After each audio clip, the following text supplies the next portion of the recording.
So yes, as I was saying, you know, it can be a struggle, and it's a case of, you know, I've been in situations whereby, you know, with relationship with family and everything like that, and it's literally a work in progress whereby, you know, you want to have that, you want to feel that relationship of love. You know, I think Esther was saying something about, you know, you might feel like when you tell your parents, you know, that, oh, I don't feel that you love me.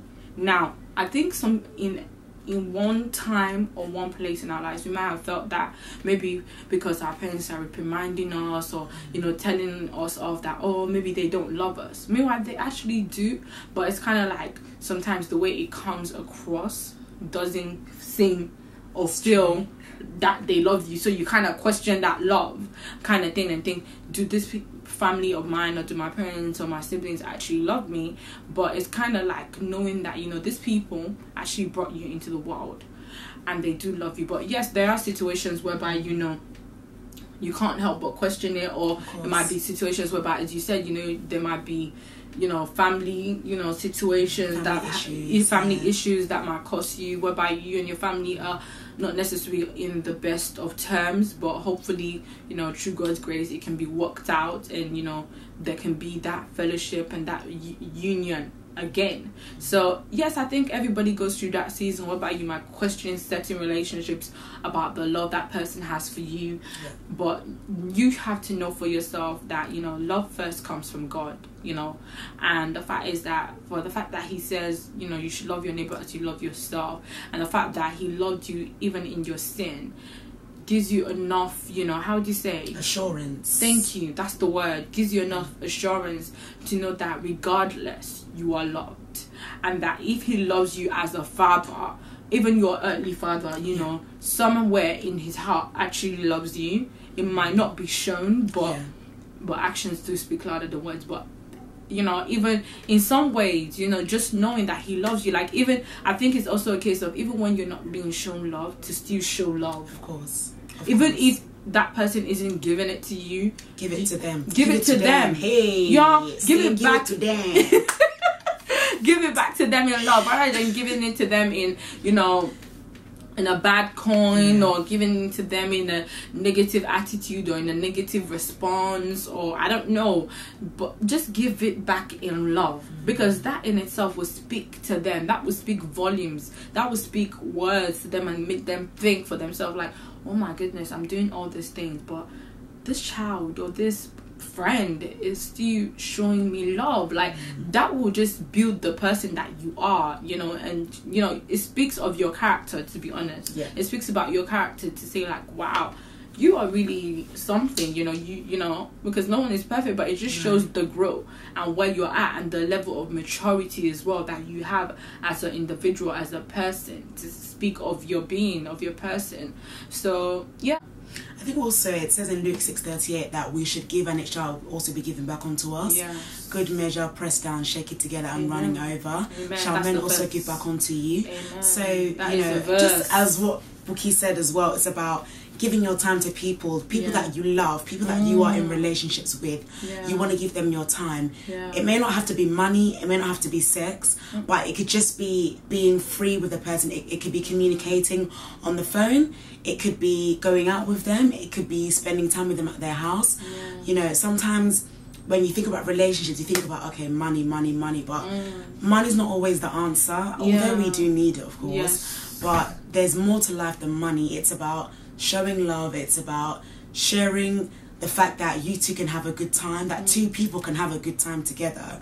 You know, that's my own response. I think also there was something I read, or my auntie actually showed me the other day, which was about saying that, you know, cherishing the people around you before is that time, because earlier on you touch about loss, and you touch about, you know, anything could happen, and it's kind of like, for whoever you have, whether it's your father, your mother, your brother, your sister, you know, it might be one individual, it might be two individuals, you might even be blessed with how do you say, a whole pack of people in your life, you know. So whoever you have in your life, and whoever are the people, the women, the men, the family you have, the relatives you have, cherish that, because you do not know when that person will go. You do not know when that person is going to leave.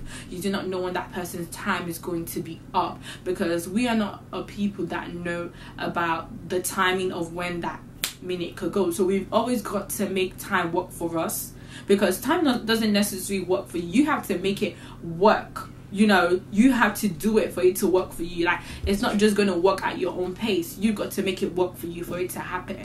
So if you can cherish the people you have in the time that you have with them, in the moments that you have with them, I'm telling you, you will build up memories.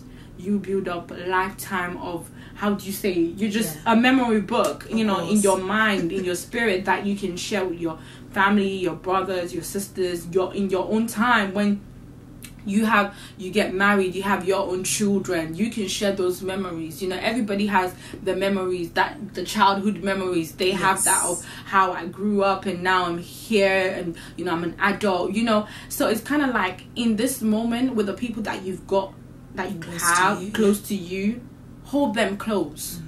Easier said than done. It is, but it can be done.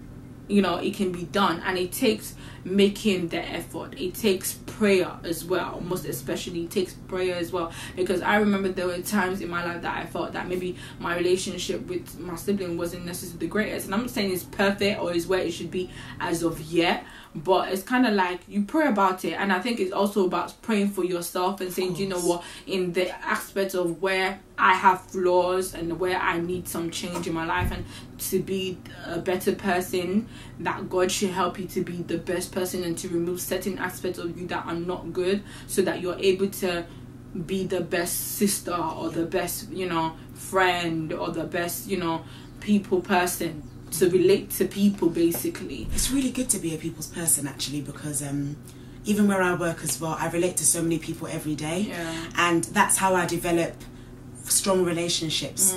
You know, I've always been rewarded for my customer service skills and my excellent team leadership skills, and I take pride in that, because, you know, everyone's a customer. Whether you're working in retail or not, you're still a customer. You know, you might walk into Zara one day and a customer just lashes out on you and you just think, wow, what have I done? But really and truly speaking, you know, it may not be you, it must be them. You know, maybe they've had a bad day, or they've heard something bad that has just wrecked their whole day. And, you know, it just boils back to the fact that no matter who you know, whether it's a stranger, you can develop you can develop intimate relationships with strangers. You'll be surprised. You know, you'll see someone on the street sitting down and they didn't choose to be homeless, but you just giving them £1 can make their day. It doesn't necessarily mean you have to, you know, bring them to your house or introduce them to your parents, for your mum slaps you and, you know. But other than that, is this your house? Hey, why are you bringing a stranger into mine? But it's true, you know, we have to learn how to, you know, be sensitive to other people, because everyone's emotions are different. Some people are very emotional, some people are not as emotional. So some people are very good at controlling their emotions, whilst other people, they tend to, you know, take it out on anybody. And for me, from personal experience, I'm quite an emotional person, but thankfully God is helping me to control my emotions. But now, you know, I can control myself in the sense of, if someone does upset me, I won't need to cry about it, or I would not need to tell friend A. I will just run straight to God, because it's only Him that can give me the answer on what to do next. If I run to a friend and I do what my friend has told me to do, and God has told me, oh, Esther, why did you go to this friend? I told you to come to me. It might add to the situation, but, you know, when someone hurts you, just be willing to speak to God about it, and hopefully when God tells you to speak to the friend, that's when you can speak to the friend. I think, you know, Esther just touched on a beautiful point, because I think, you know, it's so important that, you know, in everything that we do, we seek God in it. And I think it's, you know, the Bible verse that says, seek first the kingdom of God, and 6, you know, and every other thing will be added onto you. Thank you. And every other thing will be added onto you. Seek first the kingdom of God. And you've got righteousness, and it will come to you. Every other thing will be added onto you. So, like, are we seeking God? And I can raise my hand and say, I need help in this area, because I'm not perfect, you know. But in essence of, like, it's something that we need to actually strive to do, to seek him first in everything that we do. Relationship with friends, relationship with our family, you know, having a better relationship with our family, relationship in the workplace, you know, with our colleagues or even with the customers and things like that. You know, just really and truly seeking him first and knowing how to speak, you know, like Esther mentioned something about, you know, a person from work could just snap at you, you know, and it's not even you, it's them. It's them. Of course. It's them. But would you give that back to them? Would you give that negative or that, you know, that tone, like you did that, so I'm gonna give it back to you? Would you do an eye for an eye or two for two? Exactly. You know, and I know some of us, we can't help ourselves sometimes, but what they're saying about God in us should make a difference. Of course. But God in you should make a difference. Self-control, long-suffering. And I think we all need it. You know, my mother was preaching to me the other day about Galatians 6:22. Is it? No, Galatians 5:22. About the fruit of the Spirit. And she said, you need to read it. It's true. Patience. Yes. Self-control. Yes. There's so many. You'll be surprised. So many fruits that we need to develop. Wow. And be a better individual, a better woman, a better man, a better child, a better daughter, you know, in our actions, in our behavior, in our response. And I'm telling you, I'm speaking right now to myself in my life, you know. And in essence of just literally being the best that we can be, and just saying, do you know what, yes, I might get upset and get annoyed and get angry, but do you know what, I need to learn about self-control. I need to learn about long suffering. I need to learn to be more patient. That's right. I need to learn to be more loving. I need to know about my response, you know, and knowing about the importance of how I respond to my parents, or how I respond to my siblings, or how I respond to my friends, or, you know, it's so important. Like, it's so important. And I think, you know, it's a learning curve. I think, you know, us growing is a learning curve. Even the relationships, you know, it's a learning thing. You know, your relationship is not going to reach up to 100 in one day. No, Jose. There'll be some that will be for you. There'll be some that will be against you. Exactly. So in other words, there'll be confidences, constituencies, and comrades. So confidences are the ones who are for you unconditionally. When you're down, they're down with you. Constituencies are those that are only for what you are for. So when they see you rising, they want to also rise with you. But when you're falling, they don't know you. Comrades are the ones you don't want. They are the haters, the manipulators, the users. You know, those are the people that you just want to close out of your life. But all in all, we need them all. It's like Jesus in the Bible, you know, Judas was one of his closest friends. He betrayed him, Peter as well. You know, I could classify Judas as a comrade and Peter as a constituent, but I don't know who Jesus' confidant was, apart from God himself, because God loved him unconditionally. I mean, that was his son. You know, and it relates back to us. We will always have those people that will love us and those that will hate us. But what we must realise, as what Bookie said, is about still learning how to adapt to them, still learning how to relate to them. You know, what would Jesus do? Even though they treat me bad, doesn't mean I should treat them bad. You know, show love to your haters, believe me, because it will burn heaping coals on their head. And it says it somewhere in the Bible, I don't know where, but I'll make sure I look it up. It says when you're kind to people, you are burning, heaping, as in hot heaping coals on their head. You will be surprised, because when horrible people are horrible to nice people, they don't want the nice people to be horrible to them. They want them to fight back. But when a nice person is horrible to a horrible person, they'll start itching inside. They'll think, oh my gosh, Lord, no, this girl's being too nice to me. Oh my gosh. It's like they're not at peace. And I've been in that situation. You know, why would I want someone to treat me bad and I let them treat me bad? Or in other words, if Bookie was to treat me bad and I'm treating her good, she may to some extent feel a bit guilty. Okay, why is she treating me bad for?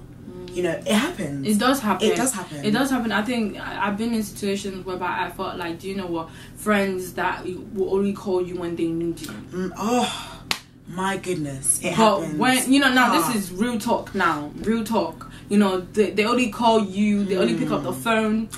They only call you when you get chicken and chips, when they hear rice, when they see food. You know, God help us. And here you get a new job or you got a new car. Oh, Esther, my best friend. God help us. Or when you've got engaged. I think we need help in that area, you know, to say the least. We all need help in certain areas. And I think it's a case of, don't be that friend. No. Don't be that friend that, you know, it's only when, stand your ground, you know, people are doing well that's when you're sin.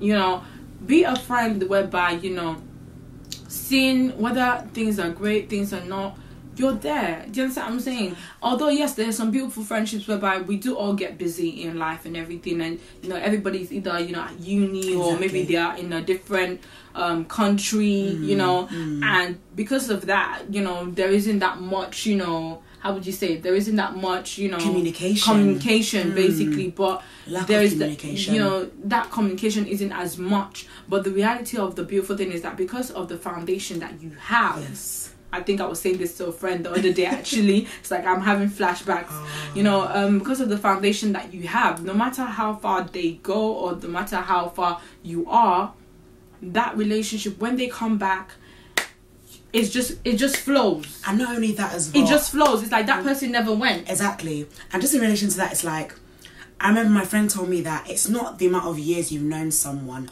but it's the quality that you have developed in your friendship. You know, for me, there's this one girl I've known for, let me say, all my life, and there's another girl I've only known for 2 years. And if I'm honest with you, I can say the one that I've known for 2 years, I've developed a more stronger friendship with them. You know, people think that, okay, because I've known you for 50 years, you're classified as my best friend. No, that person can disown you tomorrow. But people that you haven't really known for quite a while, they could be the ones that are meant to be for you. And those are the ones that God places in your life. That's why, you know, age is nothing but a number. It's so cliche, but it's true. You know, let's say going out, for example, okay, people say, oh, why are you going out with someone that's 2 years younger than you? That's your business, not theirs. You know, you need to mind your own affairs. If this person is helping you to be what you need to be, then by all means pursue it. Because there are some people who may be older than you, and I'm talking about men, by the way, and they're not mature. You know, maybe you know someone that's 27 years old and you're 23, and you think, wow, okay, this person is acting like a 19-year-old, you know, and you just think, no, this is not what I want. You need to set limits. You need to set yourself boundaries to say, look, this is what I want and this is what I don't want. Yeah, that's true. Just to add on, in essence of like, even with our families and marriage, you know, people who are married for 40 years, people who are married for 30 years, 25, they've been through ups and downs. You know, 22 years. It took time. It took time. You know, like Esther clearly just stated, it took, you know, bumps and struggles. They had a lot of different things. I think everybody can probably relate to this right now because, you know, you see your parents go through different things. Yeah. And it's like they stick it out. Of course. They stick it out and it's like, wow. And I think that's where you look at the relationship of your parents and you think, oh my goodness, if they can do it by His grace and His will, when the Lord says my time will come, I want to be able to follow their steps and even have a greater and beautiful relationship with my husband and a beautiful marriage, you know, with my husband, and my husband being my best friend and being that person that, you know, we can pray together. You know, a family that prays together stays together. So in essence of, you know, coming together and building each other.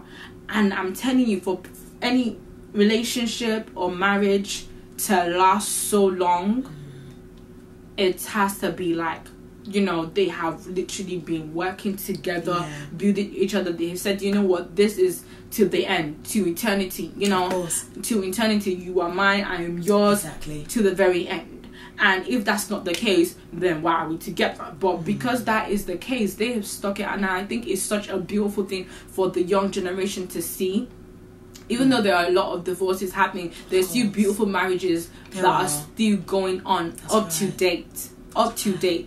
You know, that we can look at our families or our uncles and our aunts who are still together and who've been married for the longest of time. They are great examples of a relationship. And I think, you know, the beautiful thing about relationship, about family and, you know, parents and marriage is that if they have that foundation of God, it just makes it the more beautiful, because you know that even with everything that they go through, you know, they just withstand it with God's grace. They stand against it. They're able to stand on the promises of God and say, you know, God brought us together for a reason. Even through the fire, they're still like, you are mine, I am yours. We're going to work it together. We're going to work it out. Whether it's finances, whether it's anything, they're just working it together and saying, you know, we're in this hand in hand. Yeah. You know, yeah. One. You know, we're one. You know, they say the two become one. They really do. It's not a joke. That statement about the two becoming one, it is not a joke. It's not a playing matter. It's real. It's real. You become one. And I think, you know, I haven't experienced it yet. You know, I'm a single woman. Not experienced it yet. But I know that the time will come. And I can only pray and hope, you know, through the grace and the hope of God and the love of God, that it will be a beautiful thing in my own time. And that, you know, for the partner that God will bless me with. Amen. And I will be a good wife, he will be a good husband, and we will do great things, you know, in our generation and impact our world for the glory of God, to be honest. So yes, relationship with God, with family, with friends, it's a work in progress. It's, you know, making the time. You know, it's not just about routine, like my sister Esther said. It's not about a routine. It's about putting that work in. You know, yes, you're trying to get that money. You're trying to get that career. You're trying to get that, you know, stability. Let's use that word, stability of life. But also, are you also making sure that you're not just all work and no play? Are you also building your relationship with God? Are you also building your relationship with your family? Are you also building that relationship with your friends? Because it's such an important... Just to summarize, I have learned a lot in this video today. I've learned the fact that relationships are so key, and that we need it in our day-to-day lives. It's not just about thinking about yourself. Yes, you do need to develop self-development, but at the same time, you need to be sociable. You need to be a people's person. And most importantly, you need to be lovable. You know, I always think about God and his love. You know, John 3:16, for God so richly loved the world that he gave his only begotten son, that whosoever believeth in him shall not perish but have everlasting life. So, you know, for God, he showed his love through his son. And just to wrap up, you know, when we remember other people, God will also remember us. It's not just thinking about, okay, what I need, what are my desires, but it's about helping one another. You know, as iron sharpens iron, so does a friend sharpen a friend. And we need to realize that relationships, it doesn't happen overnight. It doesn't. It takes time, it takes commitment, and it takes willingness as well. You know, when someone is constantly draining you, you think, oh gosh, I really want to quit. But imagine the times where you have also drawn away from God, but God hasn't said, I'm gonna quit on you, because it says God is able to do exceedingly and abundantly above all we think, ask of, or imagine. He will do so many things that you will not even expect. But at the same time, you have to give God your all in order for God to give you his all. So it's about you know, hand-in-hand work, togetherness. It's about commitment. It's about unity. You know, if you don't have that in the center, the relationship will not blossom. And I don't know what you're going through, but I just want to encourage you as well that, you know, develop your relationships. You know, whether you've fallen out with a friend, or you've fallen out with a partner, or you've fallen out with your mum or your dad, or maybe your stepmom or your stepbrother or your stepsister or your stepbrother, try to reunite yourself back together with that person, because you don't know the power that there is in unity. You know, the enemy, he doesn't like unity. He likes discord, he likes conflict, he likes separation. But God has not called us to do these things. He's called us to be one. You know, when we can be one audience, you will see his glory shine in all of our lives, including you as well. So that's my word of advice for you all today. And, you know, just to finalize from what my friend, my sister Esther just said, you know, it's all about, you know, unity is a beautiful thing. It really is. My dad always preaches about unity, guys. He always preaches about unity as a family and being one. And, you know, when there's that unity, you can stand against 1,000, you know, because you are solid. You know, there is that rock of built as one. There is that, you know, nobody can break that unity if you are solidified as one. And, you know, to even add as well, it's a case of just love.